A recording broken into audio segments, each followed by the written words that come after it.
everyone. How are you today? Hi everyone. My name is Kier. This is my lovely mother, Nina Cobb. Uh, Hello. Currently, right now, um, she is in stage 3, and we're going to free. So we're going to ask a couple of questions, give it real life, um, on it inside. I want to say right now, my mom is going through stage 3 breast cancer. Um, and we just want to talk about it a lot more. Um, because before we wasn't thinking much of it. So we'll ask her some questions, get her insights, get my insights on what the family goes through, and hopefully it helps someone out there that's going through the same thing. So my first question to you would be, before your diagnosis, did you think much of breast cancer? To be honest with you, no. You know, um, every year you have breast cancer awareness month and you might run across people with a shirt on or something like that, or I might have a client that had a family member that might have been going through it, or a client that has went through it. And it was just going through everyday life is something that I didn't pull close to me because I had nothing to relate to. I um I do have family members that have been through it or passed away on my mom's side, Mm-hmm. from cancer, from various different types of cancer. Um but I never thought about breast cancer for personal um closeness to me. Um the closest that I did get to someone touching me with breast cancer was my niece. And I'm not going to say her name because I would like to have permission from her sister to say her name. But my niece passed away in 2011. I'm at 2021, from breast cancer. And she was young. She was in her 30s. And I got to massage her before she passed, which made me feel so good. And that was the first time that I ever had someone that was close to me, that was related to me, that had breast cancer, that I seen with the bald head and the fatigue and the weakness. And she just wanted to come in and feel better because she was so fatigued and her muscles were so aching and so sore. And she felt a lot better after that massage. And with me being a massage therapist, it didn't dawn on, well, I knew in the readings that massage can help a person feel better, especially with cancer, but I still didn't make the connection as a massage therapist that I was making her, I knew I was making her feel better with the cancer, but I wasn't putting the connection together that, hey, this is something that you need to look into a little bit more or advertise for a little bit more for uh, patients or clients that have cancer, to make them realize that there is benefits to it. But I never related it to me. I never took it in personally. I never thought about it. Right. Yeah, because I know at my job they do the breast cancer awareness month. And you can write the person's name on there, and you see you see the names on there, but every time I walk past it, I never really paid it attention. So yeah, that's yeah. Yeah. So let's see. My next question would be, before your diagnosis, what did breast cancer mean to you? Before my diagnosis, I would see, commercials about breast cancer. Um, I would have things sometimes come up in my email about breast cancer awareness, or even going through Facebook and you see breast cancer awareness, or breast cancer where you can join people's what do you call it, you join people's groups about, and I would read some of the cancer awareness issues and what people were going through, and I'll be like, wow, like I hate that this person is going through this, or I hate that this person is suffering through this. um Even with some of my relatives, hearing them pass away from it, and I'm sending the prayer emojis and I'm praying for them as well, and heart emojis, but it never, because I guess because I wasn't close to that person, because with me living in one city and they're living way in another city, and you very rarely get to talk to your relatives as close as you want to, but you can relate and you can send the emails and you can send the DMs, and you can talk to your relatives about what they're going through or find out what they need, but you don't make it personal in your life. You're not making it a personal issue, like if it was one of your, like if it was you or one of my other children or my mom. You don't make it as personal, and I know that sounds harsh, but it's almost like, whoo, glad it ain't me, you know. Mm-hmm. And you just don't make it as personal because it's not you, or it's not that your immediate family that's going through it, but you empathize and you sympathize with other people that's going through it. But thought I never gave it deep thought. um it's one of those things where, it's almost like a holiday. Christmas come, Christmas go. Valentine's Day come, Valentine's Day go. Autism Awareness Month comes, or uh uh uh um uh History Month. Black History Month comes, and it goes. Mm-hmm. And it's the same thing like with Breast Cancer Awareness Month. It comes, it goes, and then you don't think about it anymore until it goes around again, unless it's something that pops up in between time. Right. If that makes sense. Mm-hmm. It does. It makes a lot of sense because I know with my cousin, uh I know when she had passed, I know me and her was in the same age range, uh 35, 36. And it was like, well, dang, she was my age, but I'm like, I'm still not thinking much about it. Like you said, I give my sympathy and I empathize and I give them my condolences, but I don't connect with it on a very personal level because, like you said, is we're not close. We don't talk to them every day. It's I see when I see you. If I hear from you, I hear from you. So Yeah. yeah. So let's see. My next question was, what was your life or your routine like before your diagnosis? Oh Lord. Before my diagnosis, I was active. Um, Going to the gym 3 to 4 days a week, working out for an hour and a half, 2 hours a day. I love the gym. Mm-hmm. I get in that gym and I am working it. I love fitness. I love health. Um, I was doing massages. I'm a massage therapist full time. I own my own business. Um, and I love what I do. I was working 5 days a week, sometimes 6 days a week.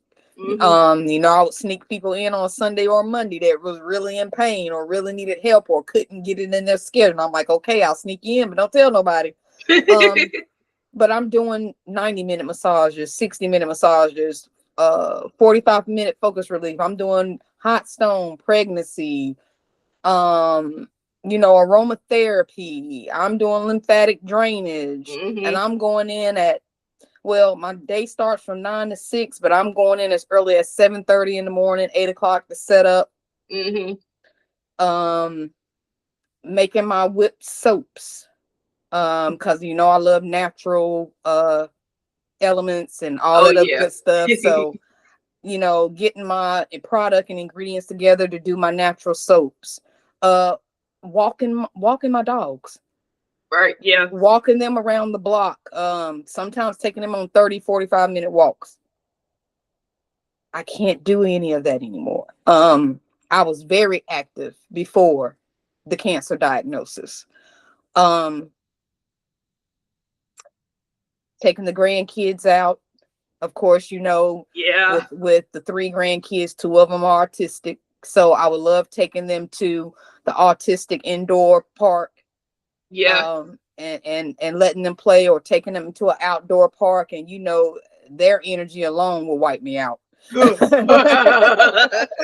Yeah, so my life was very yard work.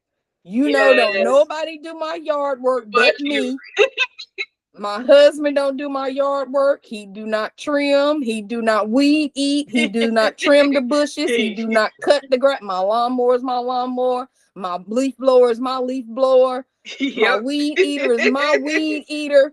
Nobody touches my yard but me, because I'm the best at it. Yep. And that was a full day for me. That was a couple of times trying things in socializing events, going to line dancing, and Lord have mercy, I got 2 left feet, but I try it, but I was very active. Very active. So my next question to you would be, did your body try to tell you that something wasn't right? And if it did you follow through with it, or did you ignore it? Ooh.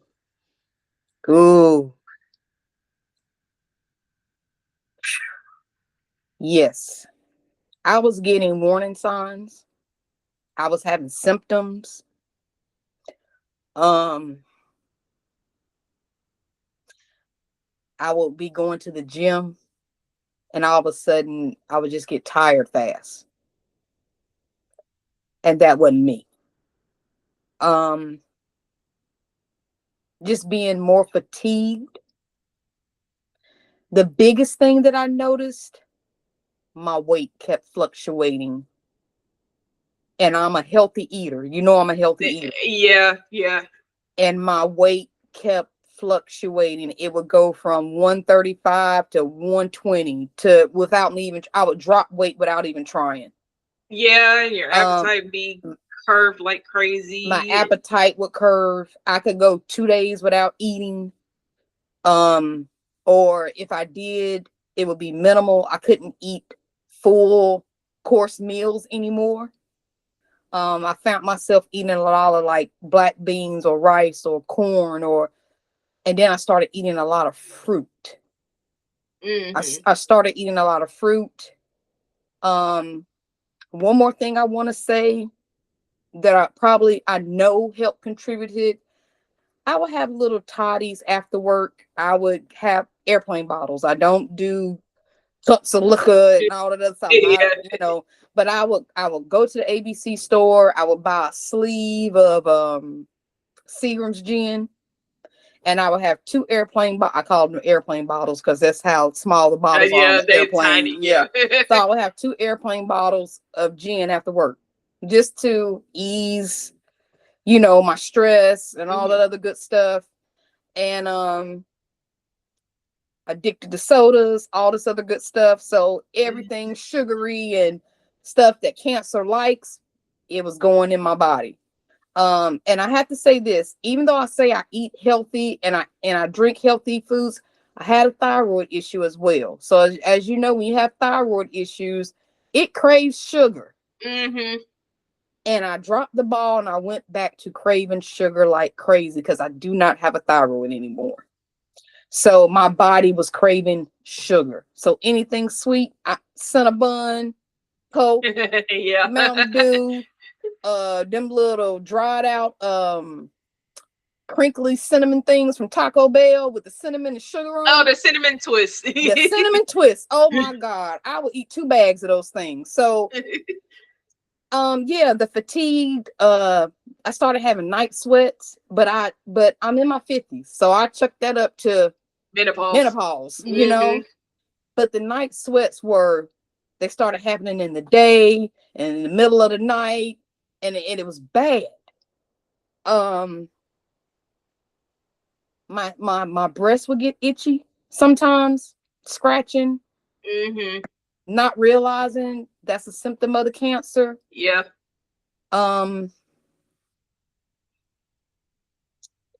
But for the most part, the symptoms that I was having was the fatigue and the fluctuating weight loss. Yeah.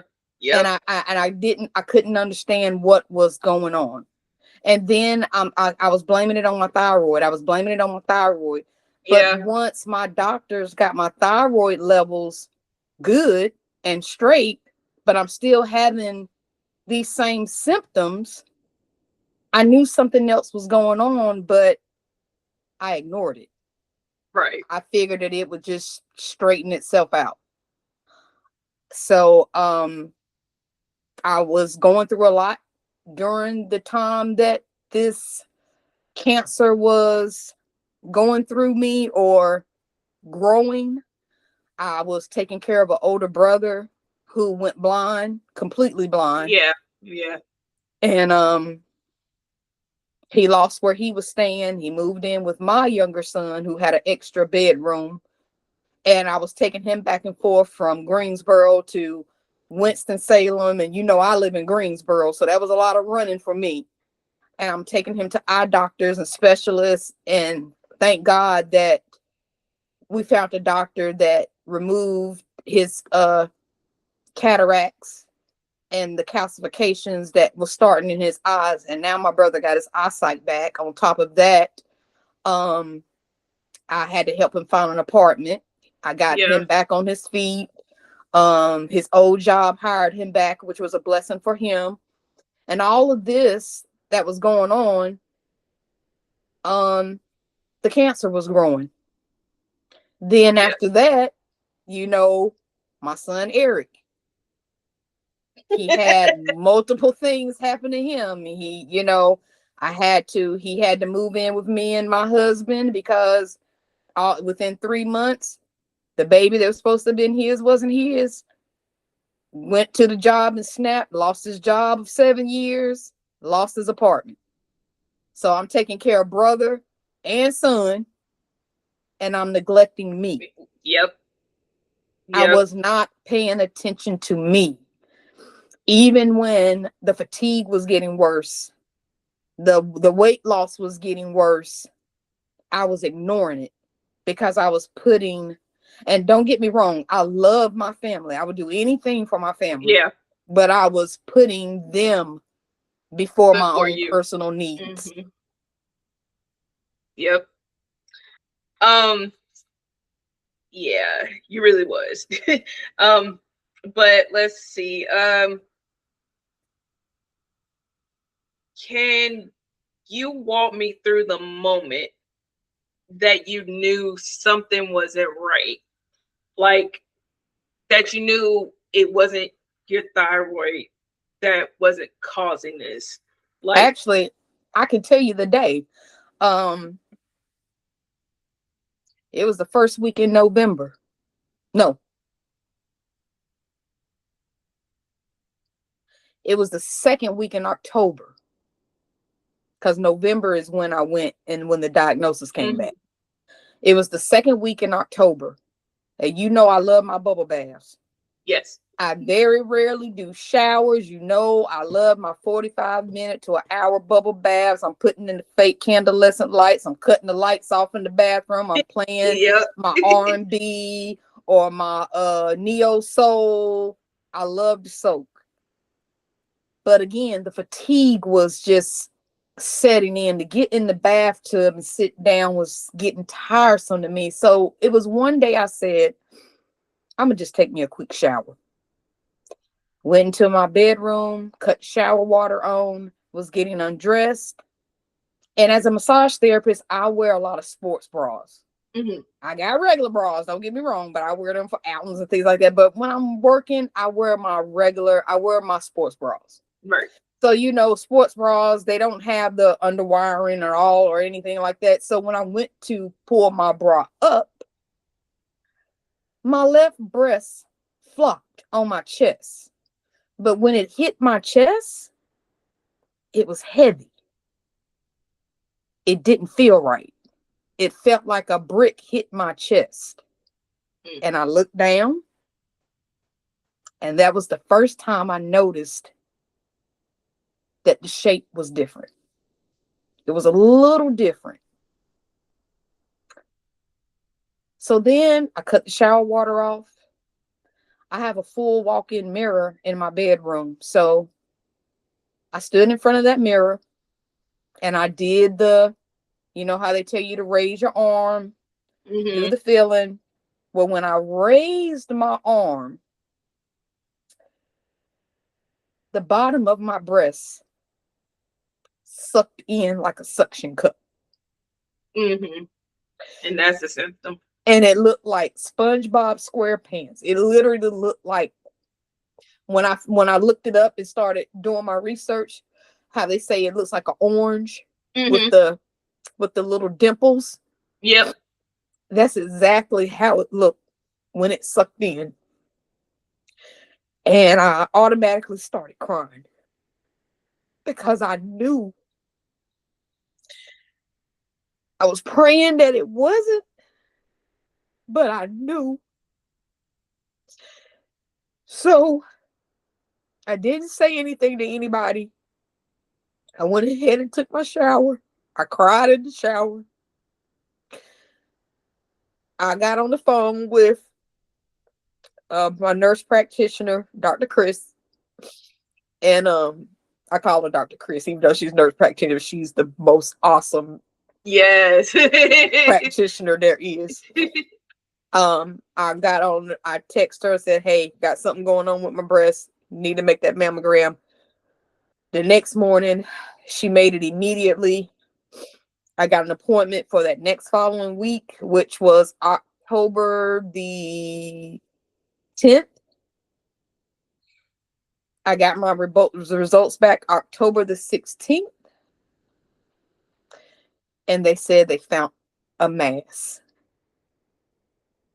And I needed to come back in on the 16th of October for another mammogram and an ultrasound. So I went and I told my mom that I was scheduled for a mammogram, but I still didn't tell anybody what I had found. So I went on the 16th.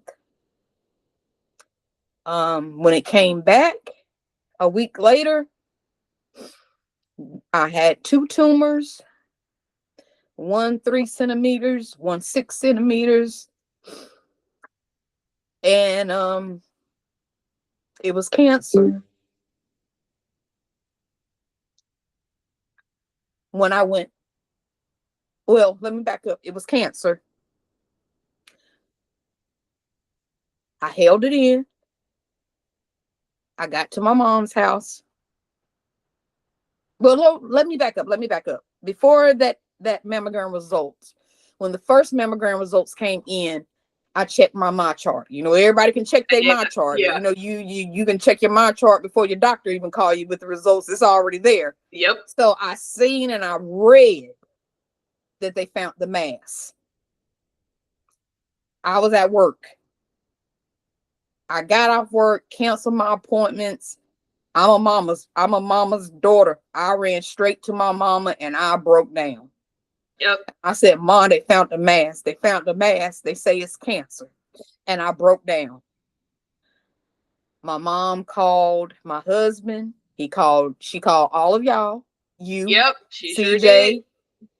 I told her not to call Quinasia and Eric because anybody knows those are my twin babies. They're not twins, but they both were born in October and they're real close. And they're like yin and yang, freaking frat. Yeah. They are my two that will break down the worst. And I did Yes. not want them to know until after work, until after they got off work. Right. So everybody met over my mom's house, talked about it, discussed it. I could tell my husband didn't want to, he didn't want to accept it. He was like, well, the mask can be anything. It can be this. But deep down, I knew cancer runs on my mom's side of the family or grandma's side of the family bad. Yeah, it does. I knew. So when they called, and then when they sent me the letter and told me, well, actually they sent me the letter and they called and said I needed to come in immediately. I was in there 2 days after I got the results in my chart. That's when they gave me the mammogram and the ultrasound. And they told me that I had cancer. And they found 2 tumors. In that moment, I went blank. Mm-hmm. I didn't hear anything they were saying. Have you ever watched Charlie Brown? Yeah. And when he's sitting in the classroom and the teacher is saying wah wah wah wah wah wah Yeah. wah wah wah wah wah. That's all I heard. I couldn't make out what they were saying. It's like my body went under the water. You know how you go under swimming pool water and I wasn't hearing anything. The only thing I heard them say was, "Are you okay? And do you have any questions?" I never thought about breast cancer questions before. I didn't know what to ask. So the first thing that came out of my mouth was, "Am I going to die?" And they looked at me and they said, "Let's not get ahead of this. We've got more testing to do to see what stage it's in." They were asking me all these questions. Then an assistant came in. Then a head doctor came in. Then they sent me to another room where a lady came out with a pink folder, and I knew, and with the cancer awareness sticker on it. And I'm like, I really got cancer. Like, this is really happening. This is real. I gotta go home and tell my husband I got cancer. They set up the next stages. Do you want to come here? You want to go to Baptist? Da da da da da. Let me go to Baptist because I hear a lot of things about Baptist. I see, you see the Baptist commercials. Wake Forest Baptist. Da da da da. We take British Children's Hospital. Boom. I'm like, let me go to Baptist. They set it up for Baptist. They called me back that same day. Can you make it to Baptist today? Wow. Is there a reason? Yes. Instead of 2 biopsies, you need to do 3. Not only did they find the 2 tumors in my breast, but my cancer had traveled to my lymph node in my armpit. So instead of 2 biopsies, I had to do 3. All of them came back positive. I didn't want anybody going with me. I had clients that were willing to go with me. Of course, y'all were willing to go with me. And I'm like, no, I can handle it. I'll be all right. That was a damn lie. But I had one person that didn't listen to me. And that was my client and my friend, Miss Tamika Vance. Because when I came out of the biopsy, and they finished doing those biopsies, and I came out of that mammogram room, and I was walking down that cancer catwalk, I looked up and she was there, and I just broke down and bawled. I could not hold it in, and the only thing I could tell her was, why is this happening to me? What did I do? What did I do to deserve this? I eat right, I exercise, I do healthy. What did I do to deserve this? It was supposed to skip me. It's been happening to my family members. I hear about it happening to other people. It's not supposed to happen to me, but it's happening to me. And she was there and she sat with me in that hospital. I know we sat there for a good maybe 15, 20 minutes until I could get my composure together. But she was the best thing that happened to me on that day.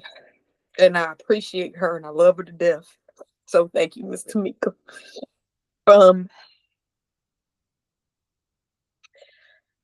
That day changed my life. And then after that, they scheduled me another appointment to meet my cancer team. I met them the next following week. Of course, you were with me. My husband was with me. We met the whole team. And that's when they diagnosed me and said that I was stage 3 breast cancer. And told me what my treatments was going to be. Yeah, because I remember like before you had breast cancer, before you just had surgery on your thumb. Yes. And you was out and you was ready to get back in. You had just taken classes to learn how to work around your thumb. Yeah. Without using it. And I was already out of work 8 months with this thumb. Because they had to reconstruct the whole entire thumb, like literally pull this tendon down to make me a thumb. I had pins through it, the whole 9. 8 months out, and I had just got back to work. Yep, and because the surgery even took longer on your thumb. It was supposed to be an hour, and that thing turned into 3.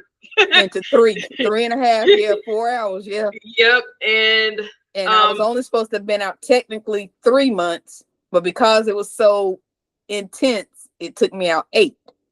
Yep, and I remember because I know my phone kept ringing, but I was in the shower, so I couldn't answer it.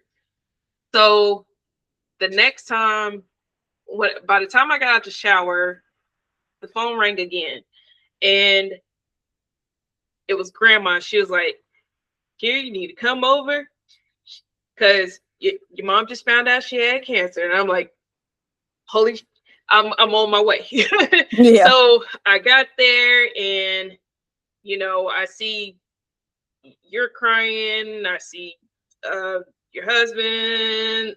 I see LB. I see CJ, and I see Grandma, and and CJ is my baby boy. That's CJ my is the baby. son. Yeah, and I saw tears dropping out his eyes, and I saw the results that you would show me on your My Chart, and the only thing I read it, but the only thing I kept reading was non-invasive, and I wanted to be like, yeah, you have it, but non-invasive, I was thinking it's not, it's in the stage 1 phase. We're just gonna do a little something and be done with it. But when I went with UNLV to your appointment, right, and I know, we was trying to keep the mood light and whatnot, because that's what I do when I'm nervous and whatnot. But the doctor came in and he said, "Yeah, you have stage 3." And I was like, excuse my language, y'all, but I was like, "Bitch, that's close to 4." Yeah. Yeah, I felt the same way. Yeah, and I know, and I was like, but when his next words was like, it's stage 3, but it is curable. And I was like, thank God. But at the same time, it still was not registering with me that you had cancer. Cause it was like she had her thyroid surgery, she had her thumb surgery, she's trying to expand her business, and then it's like you keep having this domino effect where all your dominoes keep falling. Like the Paula Abdul song, 2 steps forward, 3 steps back. That's how I felt, you know. Yeah. In our case, it was 2 steps forward and 5 steps back. And like 5 steps back, you know. Yeah. Like, good God.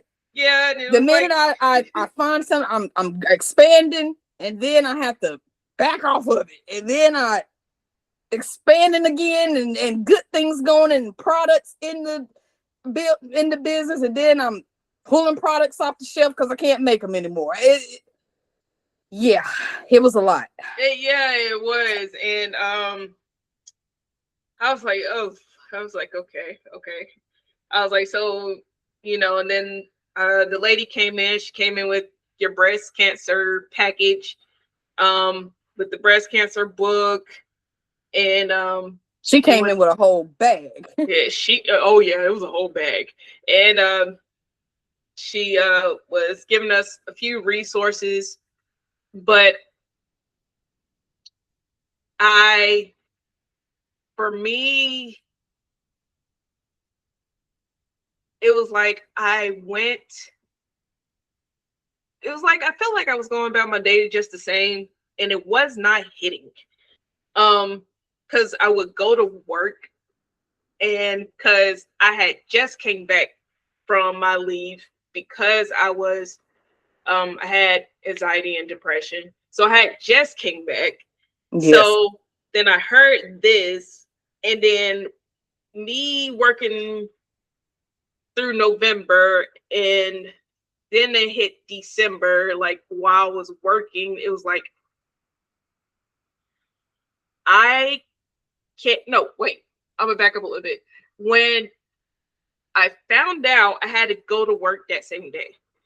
And when I did, I started working within the first hour or two.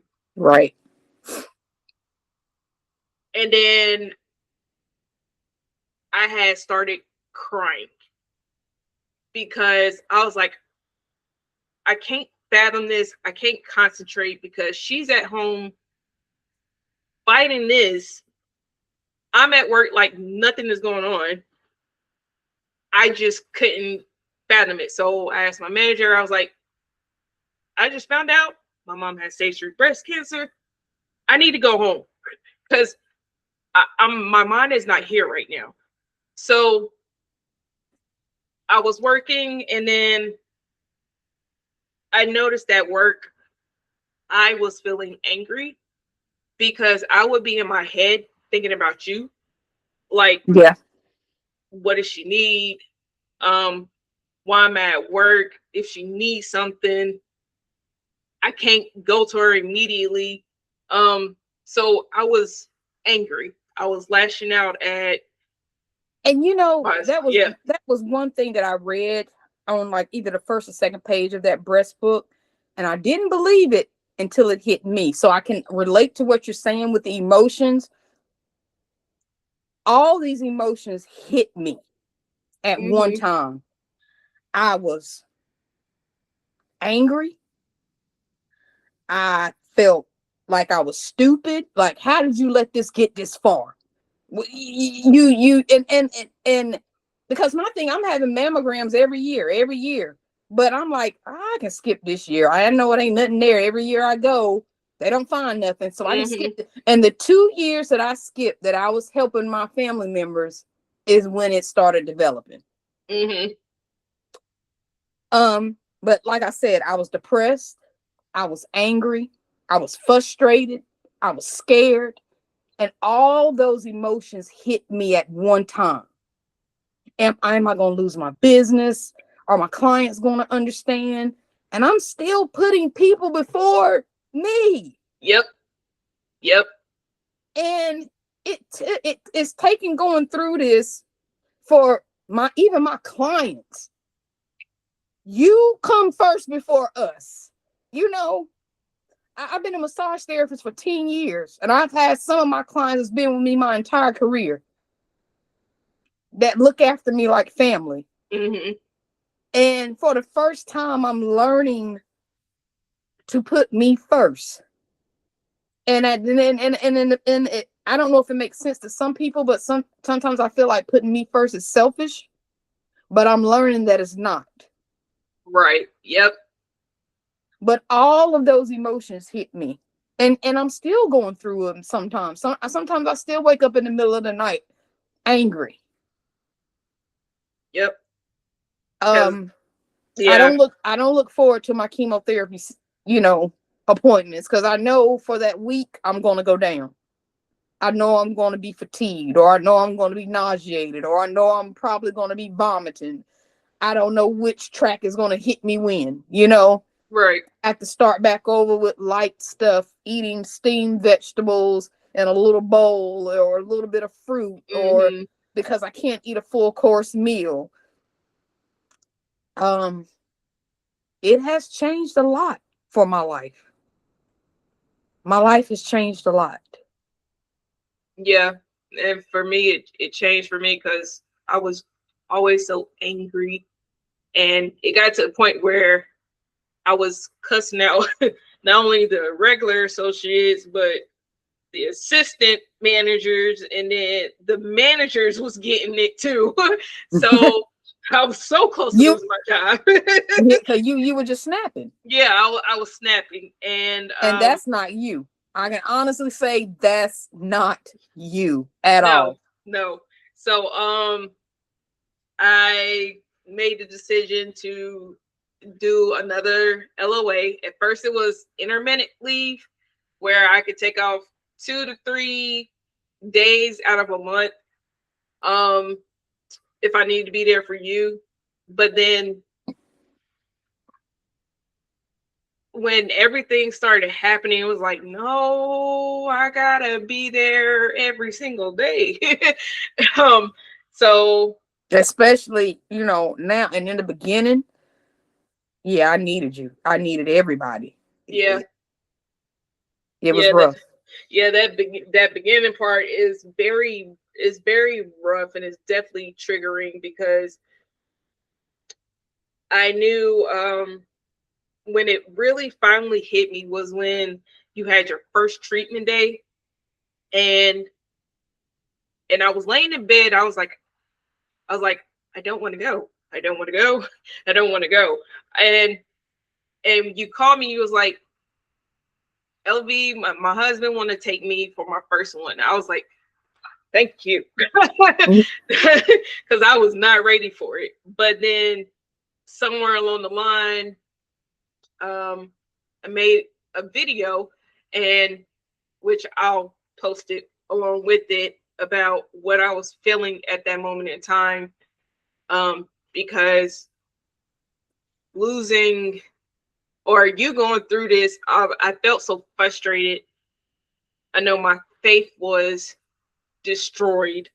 Like, me and Guy was having a beef big time. Oh yeah, I was too. I was like, I said, God, I know they say, don't question you, but geesh. Yeah, or don't try not to, but he'll never put more in you than what you can handle. I'm like, handle look it. now. Yeah. I'm like, you tripping. I know it came real for me on December the 10th, when I had to go in before my first fusion, which was December the 16th. And when they put that port in. Yep. That port in my chest, and this tube that runs down to my heart. That's when it hit me this real. I mean, it hit me when they told me I had stage 3 breast cancer. But when I had to go into surgery to get this chemo port put in, I knew it was happening. Yeah. I knew it was Um, happening. Yeah, and we'll have more videos on Yeah, the we'll have for more access videos and more discussions questions about it. Yeah. on this Yeah. on the next phase. But Yeah. this And right here was a good start. yeah. I feel good about it. Maybe with this next one we can go live. Oh yeah. We could definitely do that as well. Yeah. And I know you know, if y'all watching this, you'd be like, your daughter's not crying. I don't like crying in front of my mother, so leave me alone. Yeah. Yeah. My daughter is tough. She's a tough cookie. Yeah, I don't like So crying in front of her. To see her cry is rare. They actually call her second mama. So yeah, they do. Yeah, they do. So this is our first episode. Hopefully, the next one will go live for it. Yeah. For right now, at the moment, this is our start. This is our beginning, and everybody just continue to go on this journey with us, and hopefully, it helps someone that's going through the same thing, the same thoughts. So yeah. Yes, I appreciate y'all watching us so much. Again, I'm Nina Cobb. This is my daughter, Kier Evans, and we're going to continue to do this until the end of this cancer journey. So thank y'all so much for listening and watching us. Like I said, this is our first time doing this on YouTube and Facebook, and we're learning as we go. So don't judge us. If you got any critiques or positive critiques, please let us know. But like I said, this is our first time doing this, and hopefully as we keep doing this, we'll get better and better at it. So thank y'all, and I hope y'all have a good evening. Bye. Bye-bye.